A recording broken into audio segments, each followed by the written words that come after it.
شرم لگتی اس وجہ سے منع کرتے نہیں، وہ اپنی قیمتی سرمایہ کو کھو بیٹھتے ہیں۔ ان کو کسی بھی طریقے پر منع کیا جائے، اپنے کوئی کسی اور لڑکوں سے منع کروا دیں، اگر اپنے بیٹے سے نہیں کہا جا رہا یا اپنے بھائی سے نہیں کہا جا رہا، کسی دوسرے کے ذریعے سے منع کروا دیں کہ بھائی کچھ اس بارے میں خیال کر، سمجھوائیں، بہرحال کسی دوسرے سے سمجھوا دیں۔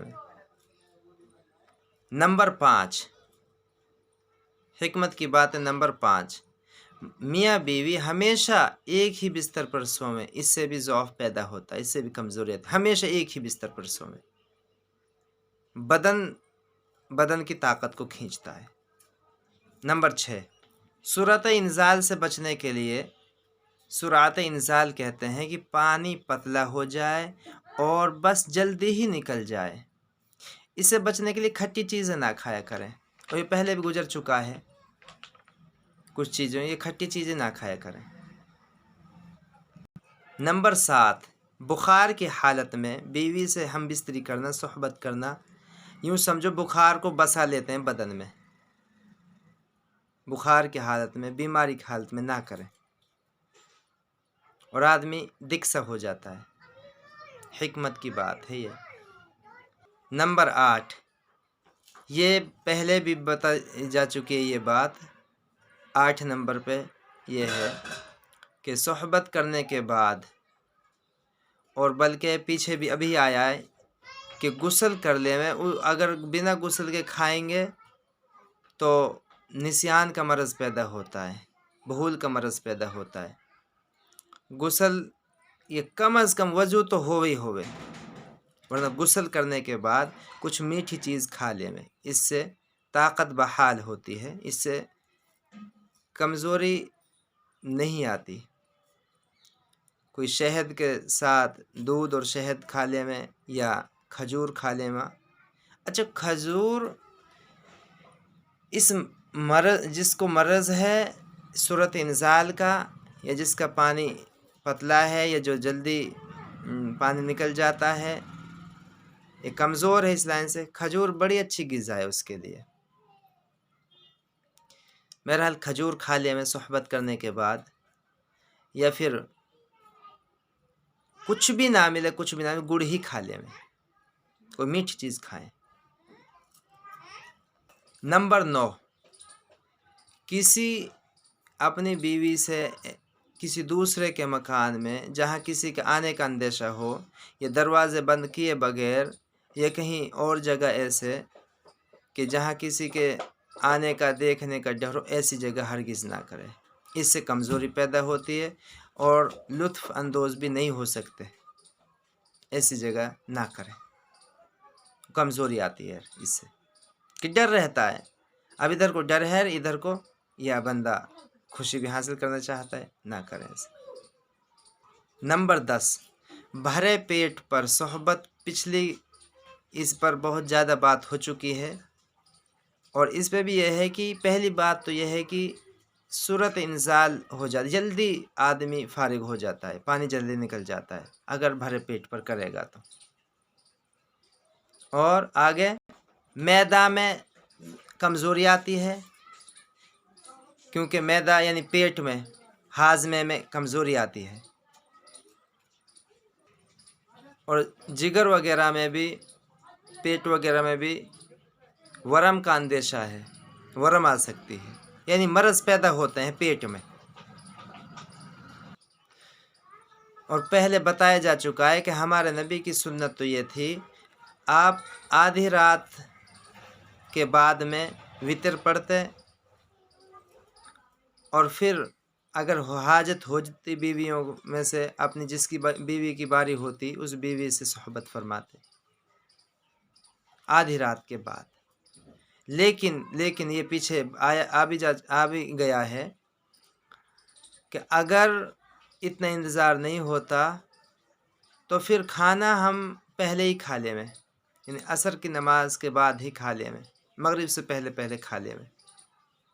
اور آخری بات یہ ہے کہ 3-4 گھنٹہ پہلے کھانا کھایا ہو ہم نے صحبت کرنے سے، 3-4 گھنٹہ پہلے۔ اگر ہم نے کھایا ہے کھانا آدھا گھنٹہ پون گھنٹہ پہلے اور لگاتار ہم ایسے ہی کرتے رہے تو بیمار ہو جائیں گے، پیٹ میں مرض آ جائے گا، صورت انزال ہو جائے گا، یعنی مردانگی میں کمی آ جائے گی۔ نمبر 11، پیشاب لگ رہا ہے اور پھر صحبت کر لے میں ترنت، اس سے بھی پھر مرض پیدا ہوتا ہے۔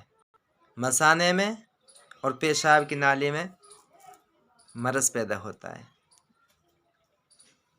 اور اگر پاخانہ لگ رہا ہے، لیٹرنگ لگ رہی ہے، تو اس حالت میں اگر صحبت کریں تو پھر اس سے بھی بواسیر ہونے کا ڈر ہے، اور اس سے بھی اور بھی امراض پیدا ہونے کا ڈر ہے۔ یعنی صحبت ایسی حالت میں کریں نہ بہت زیادہ بھوکے ہوئیں، نہ بہت زیادہ دھاپے ہوئیں، اور نہ ٹٹی لگ رہی ہو، نہ پیشاب لگ رہا ہو، اور نہ پیاسے ہوئیں۔ یاد رکھیں پیاسے کی حالت میں بھی یہ نہیں کرنا۔ نمبر 12، آنکھیں دکھ رہی ہیں، کوئی میاں بیوی کی کوئی سی کی بھی، کیونکہ پیچھے بھی آ چکا ہے ہمارا نبی کسی بیوی کی آنکھیں دکھتی تو آپ صحبت نہ فرماتے تھے اس بیوی سے۔ آنکھیں دکھ رہی ہوں تو پھر صحبت نہ کریں، کیونکہ اس میں آنکھوں میں سفیدی آنے کا ڈر ہے۔ نمبر 13، نشہ کی حالت میں صحبت کرنا، تمام بدن میں بیماری پیدا ہوتی ہے۔ کوئی بھی نشہ کی حالت میں، نشہ بری بلا ہے، بری چیز ہے، اس حالت میں اگر صحبت کریں تو پھر پورے بدن میں خرابی آنے کا ڈر ہے، اور خرابی آتی ہے۔ نمبر 14، جس رات صحبت کرنے کی ارادہ ہو، حکمت کی بات ہے۔ نمبر 14، جس رات صحبت کرنے کی ارادہ ہو وہ اپنی بیوی سے پہلے ہی ذکر کر لے اس بات کا، یعنی اگر کہیں باہر ہے، سفر میں ہے، تو بتا دے وے، یہ گھر پر ہی ہے تو صبح کا ہی حکم ہے کہ صبح ہی ذکر کر دے وے، کہ ایک تو بیوی تیاری کر لے وے گی، نیچے کے بال صاف کر لے وے گی، پاک صاف ہو جاوے گی۔ گندے کپڑے ہیں، کیونکہ یہ بھی بری بات ہے، پیچھے بھی آ چکی یہ بات کہ گندگی کے ساتھ یہ کام کریں تو بجائے نفع کے اور نقصان ہوتا ہے مزہ میں، یعنی پاک صاف ہو جاوے گی بیوی۔ اور پھر آگے لکھی یہ بات کہ بلکہ خوشی بھی ہوے گی، وہ جب ایک چیز کا انتظار ہوتا ہے تو اچھا مزہ آتا ہے اس چیز میں، اس لیے پہلے ہی ذکر کر دیں۔ اگر بیوی سے جس رات صحبت کرنے کے ارادہ ہے صبح ہی ذکر کر دیں۔ نمبر 15، آخری نمبر 15 نمبر ہے، صحبت کرنے کے بعد، اگر صحبت کے وقت، صحبت سے پہلے اگر پیشاب زیادہ نہیں لگ رہا ہو تو بے وجہ پیشاب نہ کریں۔ صحبت کرنے کے بعد تو پیشاب کرنا چاہیے، صحبت کرنے کے بعد تو پیشاب کرنا ہی چاہیے دونوں کو۔ صحبت سے پہلے اگر پیشاب زیادہ نہ لگ رہا ہو تو پیشاب نہ کریں، اس سے پھر آدمی جلدی فارغ ہوتا ہے۔ ہاں، اگر عورت پیشاب کر کے اور ٹھنڈے پانی سے استنجا لیوے، یہ اچھی بات ہے، بلکہ سمجھدار عورت بتائی ہے وہ جو پیشاب کرنے کے بعد ٹھنڈے پانی سے استنجا لیوے، کیونکہ وہ جلدی شہوت ناک ہو جائے گی، پھر اس کو جلدی مزہ آ جائے گا، اس لیے ٹھنڈے پانی سے استنجا لیوے۔ اور فروج میں یعنی شرم گاہ میں بھی کچھ تنگی پیدا ہو جاتی ہے اس چیز سے، ٹھنڈے پانی سے استنجا لینے سے۔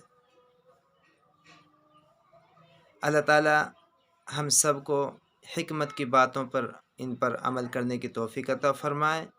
انشاءاللہ اس کے بعد میں ہم اور آگے ذکر کریں گے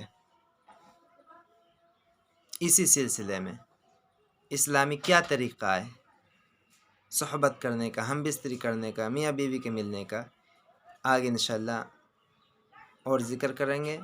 اللہ تعالی ہم سب کو نیک عمل کی توفیق عطا فرمائے، آخرت کا فکر نصیب فرمائے، کیونکہ یہ ایک ایسی چیز ہے کہ اس سے نسل آگے چل رہی ہے۔ اس لیے اپنے آپے کو ایسا نہ بنائیں کہ ہم نسل آگے چلانے کا ذریعہ ہی نہ بنیں، ایسا نہ بنائیں اپنے آپے کو۔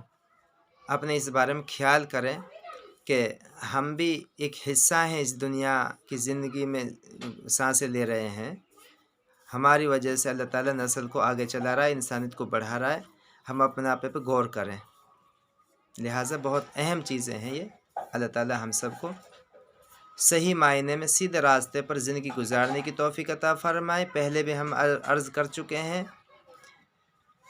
کہ دین کے موافق زندگی گزارے ہر معاملے میں. صرف دین نماز روزے کا نام نہیں ہے، ہر چیز میں محمد صلی اللہ علیہ وسلم کی سنت داخل کر لے میں، اسے دین کہتے ہیں. دین کس چیز کا نام ہے؟ محمد صلی اللہ علیہ وسلم سنتوں کو اکٹھے کرنے کا نام دین ہے. السلام علیکم ورحمۃ اللہ وبرکاتہ.